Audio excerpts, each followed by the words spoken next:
Registration number তো যার যারটা আছে রেজিস্ট্রেশন নাম্বার, সেটা তো রেজিস্ট্রেশন নাম্বার আর বোর্ডের নাম্বার কাছাকাছি। শিক্ষা প্রতিষ্ঠানের নাম কি?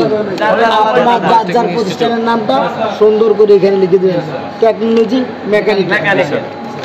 এখানে ঠিক সেম আছে। এখানে শিক্ষা প্রতিষ্ঠান প্রশিক্ষণ আরম্ভের তারিখ আমরা কয় তারিখ? 23/6। আর শেষ হবে কত? 12/9/24।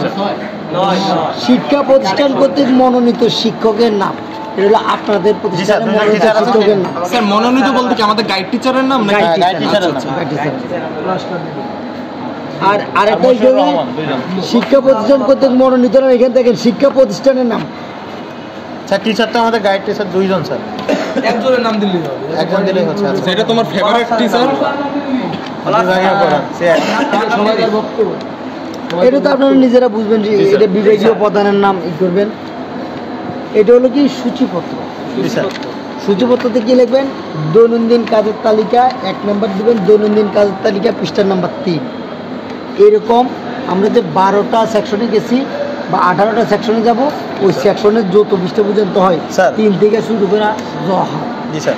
হ্যাঁ, প্রথম দিন একটা শপের জন্য এইভাবে লিখবো আর কি, যে 1 নম্বর থেকে না দৈনন্দিন কাজের তালিকা 1 নম্বরে দৈনন্দিন কাজের তালিকা পৃষ্ঠার নাম্বার 3 থেকে 17, 18, 20 হয় স্যার। হচ্ছে একটা শপে তো স্যার আমরা 3 দিনের জায়গায় সবাই একদিনই ক্লাস করছি স্যার। সেক্ষেত্রে কেন বাইরে বাইরে বসে যদি বসে থাকে সেদিকে আমার মাঝে মধ্যে আবার বন্ধ ছিল, 3 দিনের বুঝ দিয়ে দিয়েছি পরের দিন ধরে ঠিক আছে। তারপরে আছে কি দৈনন্দিন কাজের তালিকার পরে আছে মূল্যায়ন। আচ্ছা আগে এটা বুঝাই দিই তারিখ।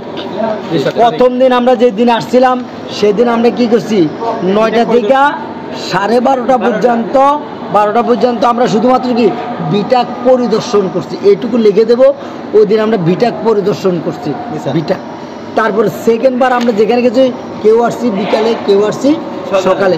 যারা সকালে আসছি তারা 9:30 থেকে 12:30, মোট 3 ঘন্টা। যারা বিকালে আসছি তারা কি 1:30 থেকে 4:30, মোট 3 ঘন্টা।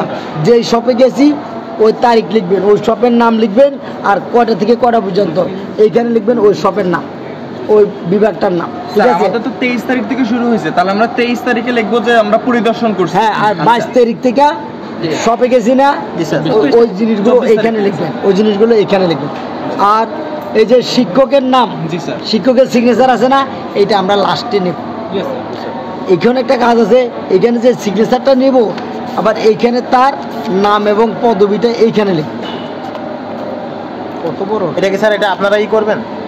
এটা আপনারা করবেন। আচ্ছা, এইখানে এই জায়গায় তার নাম লিখবেন। এইখানে মনে করেন যে পিসিডি কয় তারিখ থেকে কয় তারিখ পর্যন্ত মোট কয় দিন ছিলেন, মনে করেন যে 6 তারিখ থেকে 8 তারিখ পর্যন্ত মোট 2 দিন কাজের কি কি কাজ করছেন এইখানে লিখে দিবেন ছোট ছোট করে। এরকম একটা দাগ দিয়ে দিবেন। এইখানে যে পিসিডির যে স্যারে, এখানে স্যারের সিগনেচার দিব না, ওই স্যারের সিগনেচারটা এখানে কি বলে, তার নাম এবং তার পদবি। এখানে যে সিগনেচার করবে তার নাম এবং তার পদবিটা এখানে লিখবেন, বর্ডার দিয়ে দিবেন, একটা শেষ, সেকেন্ডটা। এরকমের 14টা হলে এখানে 14টা লিখবেন। তারপরে করব কি, এখানে আছে স্যার, এখানে যে শাখা স্যার, এটা কি মানে যে শপে গেছে এই শপের নাম, ওই শপের নাম। প্রথম পাঁচটা হলো পরে লিখবেন, 4 নাম্বার লিখবেন কৃতজ্ঞতা জ্ঞাপন। কৃতজ্ঞতা জ্ঞাপন পৃষ্ঠার নাম্বার 32 লেখার পরে কৃতজ্ঞতা জ্ঞাপন করবেন কি, প্রথম পাঁচটা 3টা প্যারায় কৃতজ্ঞতা জ্ঞাপন করবেন।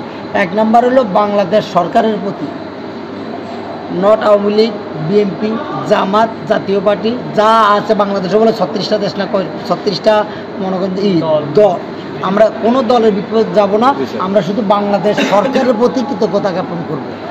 2 নাম্বার কৃতজ্ঞতা করব বিটাকের প্রতি, যে প্রতিষ্ঠা এই বিটাকের প্রতি। তারপরে নিজ নিজ প্রতিষ্ঠানের প্রতি। 3টা প্যারায় হবে। বিটাকের লেগে একটু মার্কারি দিয়ে দিলেন, সুন্দর হইল। তারপর আপনার প্রতিষ্ঠান লিখলেন, হলুদ না যে নীলকালি দিয়ে দিলেন, মার্ক করে দিলেন যে এইটা এই প্রতিষ্ঠান না, এরকম করলেন। তারপর লিখবেন প্রশিক্ষণের উদ্দেশ্য পৃষ্ঠা নাম্বার 33, প্রশিক্ষণের উদ্দেশ্য পৃষ্ঠা নাম্বার 33। এখানে প্রশিক্ষণের উদ্দেশ্য কেন আপনারা ইন্টারভিউ করতেছেন, ইন্টারভিউ করলে কি উপকার হয়, ঠিক আছে, এই জিনিসগুলো এখানে সুন্দর করে লিখবেন।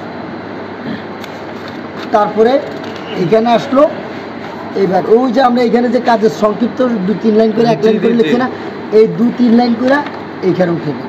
কয় তারিখ থেকে PCD, কয় তারিখ থেকে কয় তারিখ, মোট কয় তারিখ কাজের বিবরণ লিখবেন। আর ওই যে শিক্ষকের নাম তো বললামই। তারপর এইখানে লিখবেন কি, এটা এই পর্যন্ত। এখানে লিখবেন কাজের বিস্তারিত বিবরণ, এখানে লিখবেন কাজের বিস্তারিত বিবরণ পৃষ্ঠার নাম্বার 41 থেকে যা। স্যার এই যে এই খাতাটাকে আপনারা চেক করবেন নাকি আমাদের? আমরা চেক করব। এই খাতাটা আপনারা চেক করবেন নাকি অ্যাসাইনমেন্ট আপনারা? মানে দুইটাই দুইটাই চেক করে নাম্বার টাম্বার দিয়ে আমাদের এখানে মনে হয় এটা ভুল আছে, এই যে মূল্যায়ন শীটে ভুল আছে, এইখানে আমরা একটা পেজ লাগাই দেব। জি, আঠা দিয়ে সুন্দর করে পেজ লাগাই দিয়া ওটার ভিতরে আমরা সব কিছু মূল্যায়ন দিয়া সিল ছাপ্পর মেরে দেবো। আপনারা রাইখা যাবেন, আপনাদের টিচাররা এসে এই খাতাটা নিয়ে যাবেন। ও আচ্ছা আচ্ছা আচ্ছা স্যার আমরা শুধু এখানে ডেলিভারি দিতে পারবেন কিন্তু নিতে পারবেন না। আচ্ছা, নিতে পারবেন যদি কোনো টিচার মনে করেন যে আপনার নাম উল্লেখ করে দিবেন যে অমুক ছাত্র বোর্ড নাম্বার এত, রেজিস্ট্রেশন নাম্বার তো, তাকে দেওয়ার জন্য অনুরোধ ক্রমে একটা পত্র দিয়ে দিবে আমাদের কাছে। তখন আমরা এটাকে কী করবো, ব্যান্ডেজ করে সিল ছাপ্পর মেরে দেবো, কি সিল গালা করে দেবো, প্যাকেট করে সিল গালা করে স্যারের দেবো। পক্ষ থেকে যে কোনো একজন গ্রহণ করতে পারে, একজন গ্রহণ করতে স্যারের নেওয়ার তো কোনো প্রয়োজন নাই, তাই না? স্যার বলে ওটা যদি স্যারে বড় অংশ ব্যস্ত থাকে না, বুঝতে পারছি, আর পেছানোর দরকার নেই স্যার। আমি ব্যস্ত আছি স্যারের, তখন আমরা সিল গালা করে দেবো এই পাশে। বুঝতে পারছি স্যার বিষয়টা। আর এখানে লিখবেন বিস্তারিত স্যার বর্ণনা। এটা তো অবশ্যই স্যার কাজের যে বিস্তারিত বর্ণনা স্যার, এই যে এই পেজে, হ্যাঁ, এটাকে আমরা স্যার হচ্ছে একটা শপে সাপোজ আমরা আজকে লেদ মেশিনে গেলাম, লেদ মেশিনের কি কার্যক্রম হইতেছে সেটা একটা একটা করে লিখে, হ্যাঁ একটা একটা করে 3 দিনের মূল সংক্ষিপ্ত জিনিসটুকু লিখবেন। 3 দিনের মূল সংক্ষিপ্ত জিনিস যদি 1 পেজ করে লেখেন, আবার এখানে বলেছে প্রয়োজনীয় অতিরিক্ত কাগজ যদি আপনার এটুকুতে না হয়, এটুকুতে না হয়, হ্যাঁ, তাহলে অতিরিক্ত কাগজ সংযুক্ত করবেন কোথা থেকে, এই দিক থেকে। এই যে পিনগুলো এখানে লাগিয়ে দিয়ে আবার একটু আঠা দিয়ে দিলে ঠিক আছে। এখানে প্রত্যেকটা তারপর স্যার একদিন আমাদের লেদ মেশিনে হয়েছে স্টেপ টার্নিং, একদিন হয়েছে পেপার টার্নিং, মোট সংক্ষিপ্ত আকারে যতটুকু হয় একটা পৃষ্ঠার ভিতরে বা 2টা পৃষ্ঠার ভিতরে। তিনটা তো আলাদা আলাদা ই করে লেখা লাগবে, এইরকম 3টা না, মানে ওই একটা শব্দ বুঝতে পারছি। হ্যাঁ, এটা ডিপার্টমেন্টের সারমর্ম লিখতে হবে, কাজের সারমর্ম লিখতে হবে।